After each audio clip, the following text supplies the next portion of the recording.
안녕하세요. 진리대로 생각하라. 생각대로 마음하라. 성경시사 철학입니다. 오늘의 주제는 불행을 초래하는 두 가지 질문입니다. What? 무엇일까요? 우리는 날마다 무슨 질문을 하면서 살아가고 있나요? 하루 중 가장 많이 하는 질문은 무엇인가요? 가장 많이 듣는 질문은요? 어린아이들이 가장 많이 하는 말. 이건 뭐예요? 왜요? 그 질문에 끝까지 보조를 맞춰가며 대답을 하노라면 여간 어려운 일이 아닙니다.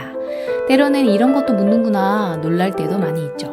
인간은 태어나면서부터 끊임없이 질문을 하며 살아가는데요. 청장년기의 생각과 질문은 대체로 가정과 직업에 관한 미래지향적인 것에 집중되어 있다면 노년기로 갈수록 과거지향적인 경향이 있습니다.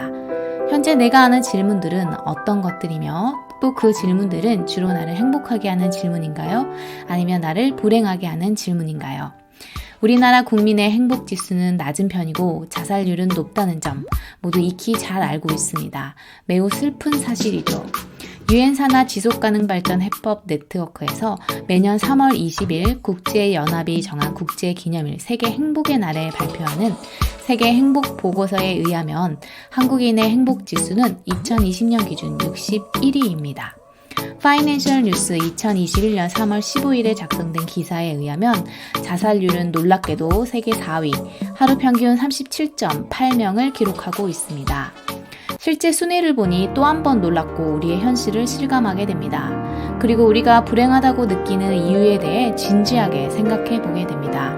우리는 구약 성경 말라기에서 인간의 불행을 초래하는 질문, 대표적으로 두 가지를 살펴볼 수 있습니다. 첫 번째, 내가 어떻게 사랑받은 사람입니까? 두 번째, 내가 어떻게 당신을 괴롭게 했습니까?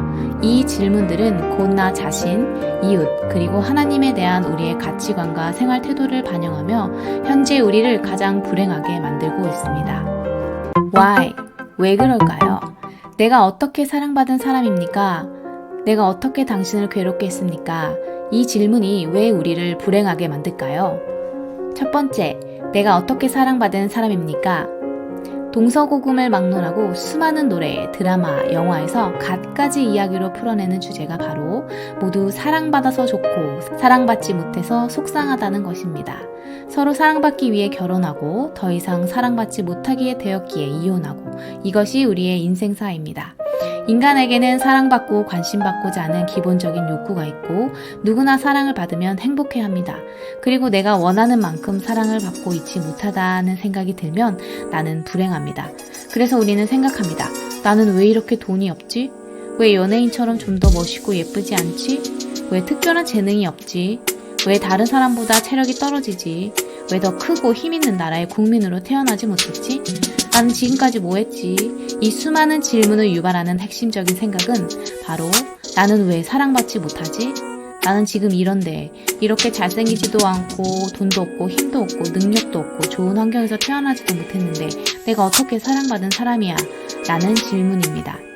자신이 받은 것, 자신이 처한 조건에 대해 하나님을 향해 무수히 던지는 질문이죠.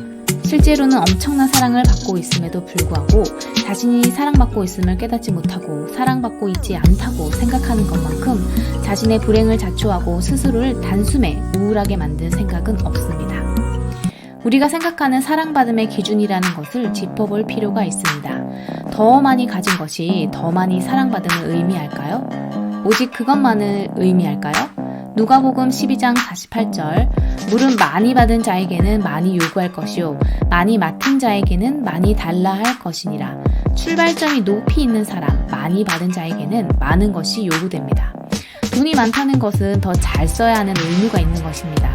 돈이 많으면 자신의 탐욕을 만족시키고 해악의 길로 갈 기회도 많고 범죄할 위험성도 더 높습니다. 건강한 몸을 가졌다면 다른 사람을 더 잘 배려하고 돌보아야 하는 의무와 부담이 있는 것입니다. 한 나라의 최고의 권력자가 되었다는 자체가 축복이라기보다는 더 큰 책임이 지어진 것입니다. 더 많이 가진 자들은 더 큰 책임을 다하지 않으면 더 많이 매를 맞는 것입니다.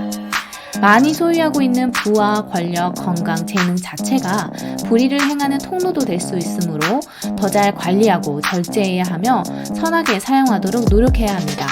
그런 의무를 다하지 못하고 관리를 잘못할 때는 그에 따른 벌이 분명히 있습니다.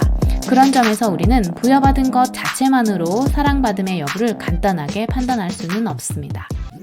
두 번째, 내가 어떻게 당신을 괴롭게 했습니까?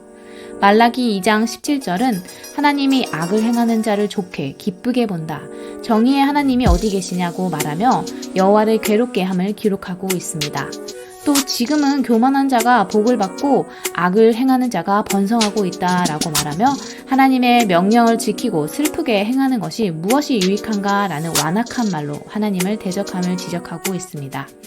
이렇게 정의롭게 진리대로 사는 것이 무엇이 유익한가 라고 생각하는 것이 현대인을 불행하게 만드는 가장 큰 원인 중 하나입니다. 선에서 멀어지며 악을 행하면서도 무감각해지고 자신이 속이면서도 속임당하는 줄 모르는 어리석은 사람이 되어가는 것입니다. 그리고 그런 어리석음으로 내 것이 아닌 것을 자기 것으로 여깁니다. 하나님께 드려야 할 것을 드리지 않고 이웃의 것은 더욱 쉽게 빼앗아버립니다. 보이스피싱, 공무원의 수당 부정수급, 기업주의 임금 체불, 알바 비용 착취, 세금 체납 등 이 모든 것이 내 것이 아닌 것을 빼앗는 행위입니다. 선악과 시비, 상줄자와 벌줄자를 반드시 분별하신다고 하신 하나님의 말씀에 근거하면 공의의 심판자가 되신 하나님의 존재를 부정하면서 하나님과 이웃을 괴롭게 하면서도 깨닫지 못하고 어리석은 기만적 행위를 계속한다면 그 결과는 의심 없이 불행과 저주입니다. How? 어떻게 할까요? 우리는 두 가지 질문에 공통으로 등장하는 어떻게를 이렇게로 바꾸어야 합니다. 어떻게는 내가 어떻게 했는데? 라며 사실을 인정하지 않겠다는 부정적 의지와 반문의 어기를 내포합니다. 반면 이렇게는 내가 이렇게 했구나 라며 사실을 인정하고 반성하는 태도와 대안을 모색하고 받아들일 준비가 되어 있음을 나타냅니다. 첫 번째, 내가 이렇게 사랑받은 사람이었군요. 자신이 받은 어마어마한 사랑을 깨달아야 합니다. 시편 17편 8절 나를 눈동자같이 지키시고 주의 날개의 그늘 아래에 감추사. 로마서 8장 32절 자기 아들을 아끼지 아니하시고 우리 모든 사람을 위하여 내주시니가 어찌 그 아들과 함께 모든 것을 우리에게 주시지 아니하겠느냐. 천지를 창조하신 전능하신 하나님이 자신의 독생자와 함께 모든 것을 아끼지 않고 우리에게 주시고 나의 걸음걸음을 눈동자같이 인도해 주십니다. 나의 말 한마디 한마디에 귀 기울여 주시고 그 누구도 알아주지 못하는 내 마음 깊은 곳에 고통과 아픔을 치유해 주십니다. 이 땅에서의 나그네 인생을 살고 나면 히브리서 9장 27절 한 번 죽는 것은 사람에게 정해진 것이요 그 후에는 심판이 있으리니 누구나 가야 할 그 길 죽음의 두려움, 죄의 문제를 해결해 주시고 천국을 예비해 주셨습니다. 로마서 8장 39절 높음이나 깊음이나 다른 어떤 피조물이라도 우리를 우리 주 그리스도 예수 안에 있는 하나님의 사랑에서 끊을 수 없으리라. 아담 이래 결코 끊어지지 않은 그 사랑, 무엇도 끊을 수 없는 그 사랑, 결코 배반함이 없는 그 사랑을 받고 있기에 고린도후서 6장 10절 근심하는 자 같으나 항상 기뻐하고 가난한 자 같으나 많은 사람을 부요하게 하고 아무것도 없는 자 같으나 모든 것을 가진 자라고 고백합니다. 무엇이 정말 사랑받는 것인가? 이렇게 지금과 같이 말씀으로 무엇이 참과 거짓인지, 무엇이 진리인지 알려주시는 것, 보여주시는 것 그 자체가 엄청난 사랑을 받고 있는 것임을 깨달아야 합니다. 시편 16편 6절 내게 줄로 죄어준 구역은 아름다운 곳에 있으며 나의 기업이 실로 아름답도다. 주께서 나에게 줄로 재어준 구역이 가장 아름다운 지평임을 믿습니다. 24평 아파트에 살며 28평 아파트에 살고 싶고 36층 건물을 가지고 있으면 38층 건물을 가진 사람이 제일 부럽다고 합니다. 사람의 탐욕은 결코 채워지지 않습니다. 내게 줄로 재어준 구역에서 빌립보서 4장 11절 어떠한 형편에든지 나는 자족하기를 배웠노니 주 안에서 자족하며 사는지가 중요합니다. 하나님은 우리가 처한 각기 다른 형편을 살피시고 그 안에서 각자가 어떻게 하나님의 말씀대로 살았는지를 보고 평가하시고 보상을 약속해 주십니다. 두 번째, 내가 이렇게 당신을 괴롭게 했군요. 내가 이렇게 하나님과 이웃을 멸시하고 대적하고 도둑질하여 괴롭게 했군요. 우리는 마땅히 경외해야 할 공의의 심판자 되신 하나님의 이름을 매 순간 기억하며 경외하지 못했음을 고백해야 합니다. 내가 가진 지위와 능력, 유리한 조건으로 나의 이웃에게 나눠주고 베풀어주기보다는 더 빼앗으려 하고 더 가지려고 했음을 회개해야 합니다.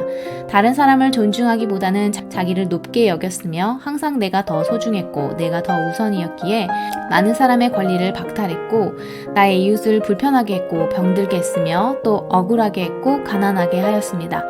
이렇게 이웃을 사랑하는 일보다는 자기 사랑에 빠져 있었고 자기 사랑하는 일에서 벗어나지 못했음을 괴로워하며 이웃을 기쁘게 하고 즐겁고 행복하게 하는 수고를 아끼지 말아야 합니다.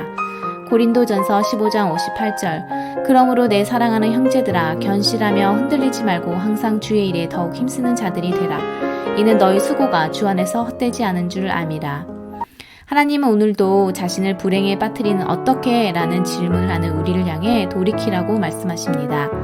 우리는 어떻게? 라는 질문을 버리고 매일 이렇게 라고 고백하며 인생의 끝에 돌아갈 곳이 없는 자, 돌아가려고 하지 않는 자, 어떻게 돌아가야 할지 모르는 자처럼 되지 말고 길 되신 예수님이 보이신 모범을 따라 창세로부터 우리를 위하여 예비된 나라를 상속받을 수 있기를 소망하며 나아가야 할 것입니다.